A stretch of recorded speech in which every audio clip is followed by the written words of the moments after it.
This is The Edge of Innovation, Hacking the Future of Business. I'm your host, Paul Parisi. And I'm Jacob Young. On The Edge of Innovation, we talk about the intersection between technology and business, what's going on in technology, and what's possible for business. So welcome to The Edge of Innovation. Today we're talking with Mark Dever from Washington, D.C. Okay, so 25 years ago, you were going to go and be as far as you know, or I don't know exactly when it happened, you were going to go and be a teacher, and you went and started being a pastor at a church. Yeah, I taught for a little while at Cambridge in England, and then I had an offer to teach at a theological seminary back here in the States. And then this church came up in the middle of Washington, D.C., and after investigating it, I just felt this is what I should do. My wife agreed, so we did. Wow. So how has that worked out? So, I mean, that sounded optimistic at the point, but I know, obviously we're 25 years later. Has that been what you expected? Was it worth the investment? Was it worth the risk? Yeah, super so. Yeah, very much so. So when I got here, there were 130 people, mainly in their 70s, 80s, and 90s. The budget was in the red. Yeah, the church was kind of on the ropes. Now, like I think I said earlier, there are about 1,000 people, average age of 30. The congregation is doing well. We've been able to see other churches in D.C. sort of turned around. So, yeah, it's been very, very encouraging success in the work. So now you just said something that's intriguing to me. You said the congregation is doing well. Can you flesh that out? What does that mean? We're seeing people who were not Christians become Christians. We're seeing Christians grow spiritually, come to know more peace, more joy, to show more love in their lives, marriages beginning and improving, ability to raise children, rear children well in the community. I mean, just lots of good fruit in people's lives, dealing with hard things of cancer and unemployment and bereavement. So it sounds to me, as you're talking through this, that this is a little bit different than many other organizations that one might be involved in, because I don't want to say it this way, but it's sort of like some of the things that you're doing seem to matter, as opposed to me going to a photography class and, okay, now I know how to take a better picture. These seem to have more depth or more meaning. Is that true? Is that the nature of this particular church, or is it the nature of the church in general? It should be the nature of the church in general to be more comprehensive than a photography club. And the closest analogy you would have probably socially is to one's family. Mm-hmm. Go on. I have my own family. I've only had one, so I only have one set of experience. I can observe what I watch on TV and people I know. I see a lot of bad family experiences out there. So how does this speak to that? Well, I think I would see that in our local church, when we join, we take a covenant. We literally read a big statement together where we say that we will care for each other. And it's kind of like what goes on at a wedding ceremony. The difference is with this covenant, we have the freedom to leave this church and go to another one.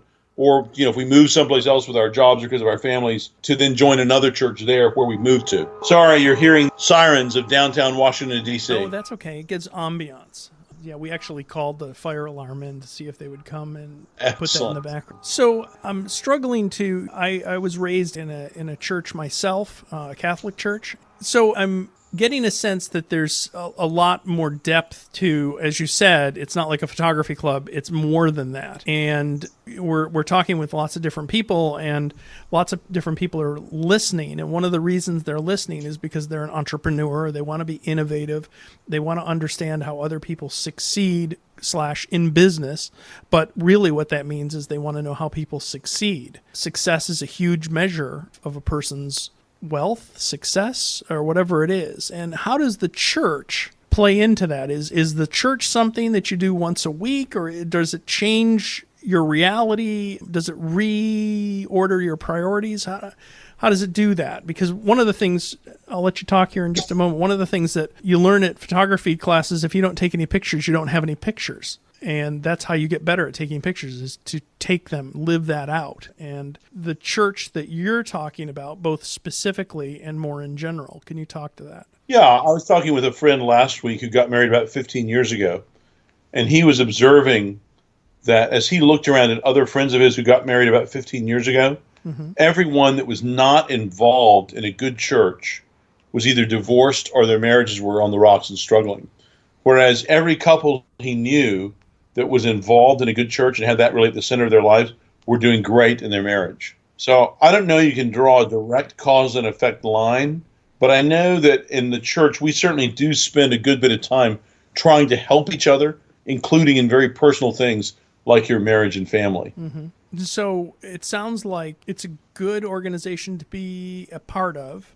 It helps me understand how to have a better family, have a better life. Is that what it is? Or Yeah, that's certainly part of it. I mean, I had one friend in England when I lived in England who was moving up to Scotland, and he said that, he told me he was moving next week, and I said, "What are you going to do to Edinburgh when you get there?" He said, "Well, on Sunday I'm going to go to church." And I said, "Go to church? You're an atheist." He said, "Yeah, but whenever I move someplace, I always go to church because Christians are the nicest people. You just meet people who help you in so many ways, so I always go to church." So I don't think that's everybody's testimony, but I think church is a good place to start to get to know people. The purpose of the church ultimately is for you to get to know God and for you to have a relationship with God. Isn't that a pretty bold statement? It is. It's a great statement, too. I think it's true. I used to be an agnostic and became a Christian.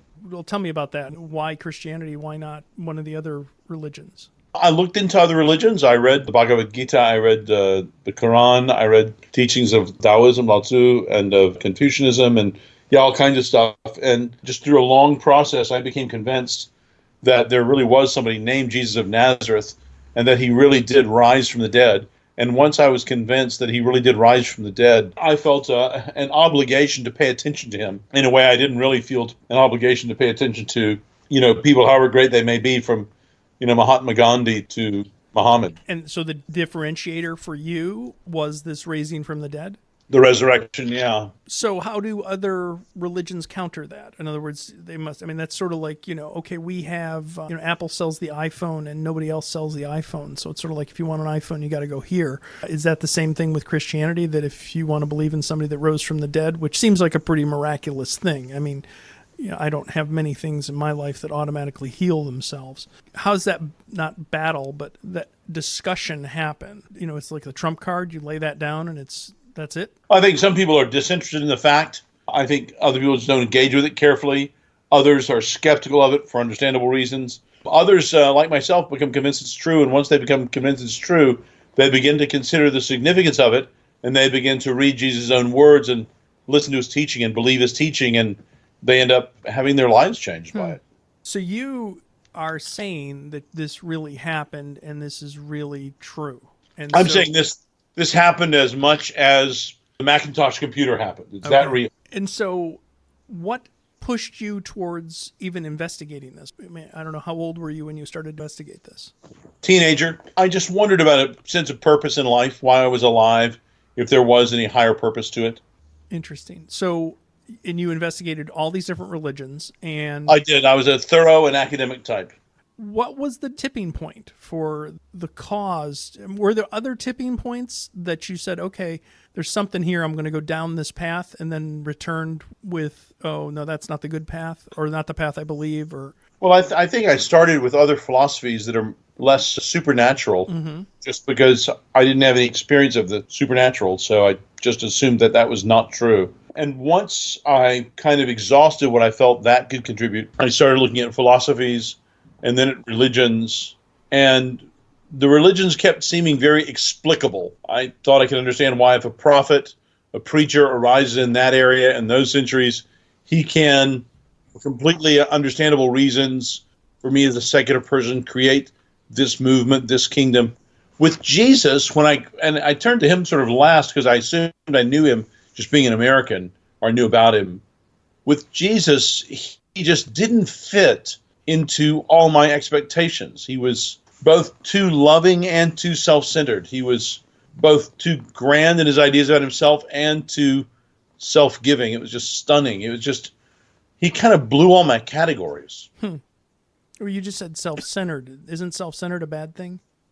Well, if you're anybody else, yes. But if you're God, I think it's appropriate. Interesting. So are you... We got to be way outside what you guys normally talk about. Yeah, well, I mean, yeah, I guess we are. That's probably true.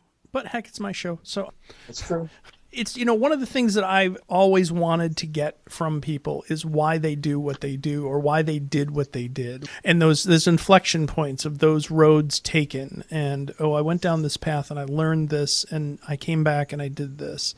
And, as we're talking about these things, you've got a successful small business, if I talk in my parlance, and you have been an effective leader / CEO, president, whatever the title is. You're a pastor, I know. And you didn't go to school for business. You didn't go to school for how to manage people. How did you get to this point?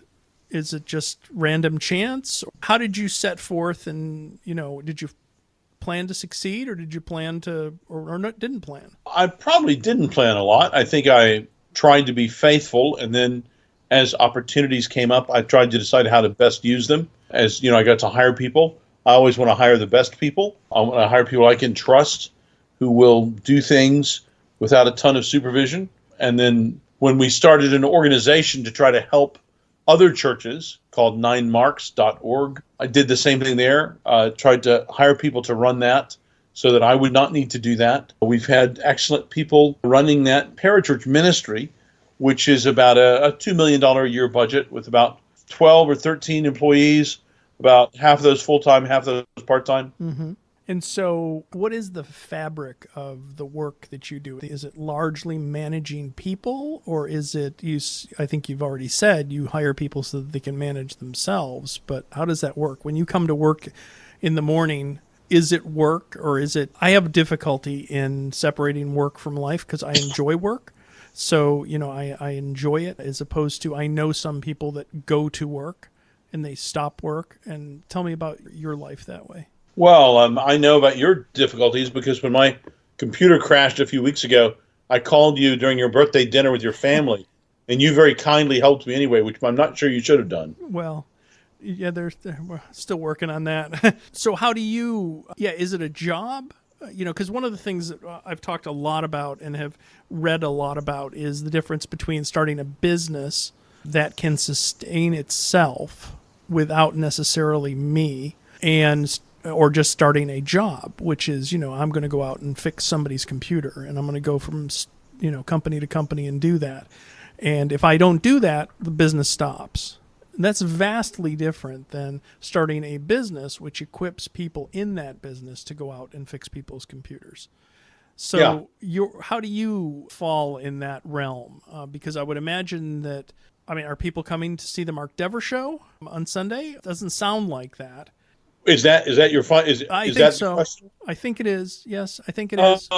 They're definitely not coming just to see me and the Mark Dever show. They're coming. Some of them may have heard of me and want to hear me preach particularly, but no, they're coming because of what they know from their friend of theirs or their family member that's happened in their lives, and they're wanting to learn more and understand more of what it could mean for them. Okay, so, but now you as a leader of this organization, what do you do? When you come to work, what is it you're thinking of? Because I think about, okay, how do I improve the systems? How do I improve this? I work with our customers. I make sure that their expectations are being met. What is your fabric of everyday work? Well, it varies. It's going to be me leading public services on Sunday and me leading a staff meeting on Sunday night. Okay. It's going to be me leading a staff meeting during the week on Tuesdays, and then a planning meeting on Tuesday afternoons. It's going to be me teaching scripture publicly on Wednesday night, and me often leading a discussion for those who are interns who want to be pastors on Thursday morning, and then Friday and Saturday writing my sermon and Sunday preaching it. So you didn't really say managing people. You sort of talked about having some meetings and discussions. Oh, in our church's structure, there is an associate pastor. Uh-huh. And he is the one who will do more immediate management of people. I kind of delegate that to him. So it's a small enough staff, 15 or so people, that I end up doing a lot of managing as well, probably. Would the staff say that as well, do you think? I think so. So we've been speaking with Mark Dever, the senior pastor at Capitol Hill Baptist Church in Washington, D.C. Well, we've had a good conversation, and we'd love your feedback.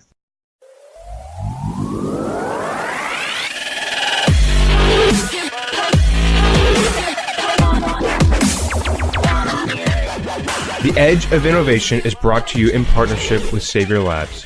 Savior Labs exists to help businesses mature and strategize for the future. Learn more about Savior Labs at saviorlabs.com. Thank you for listening to this episode of The Edge of Innovation, Hacking the Future of Business. For the show notes and more information about Paul, please visit paulparisi.com. The Edge of Innovation is produced by Jacob Young in conjunction with copious amounts of coffee. Music on today's episode was from bensound.com. Paul can be found on Twitter at PDParisi and on LinkedIn at linkedin.com/PDParisi. This episode, like all our episodes, is transcribed and available at paulparisi.com. Thanks for listening, and we'll see you next week.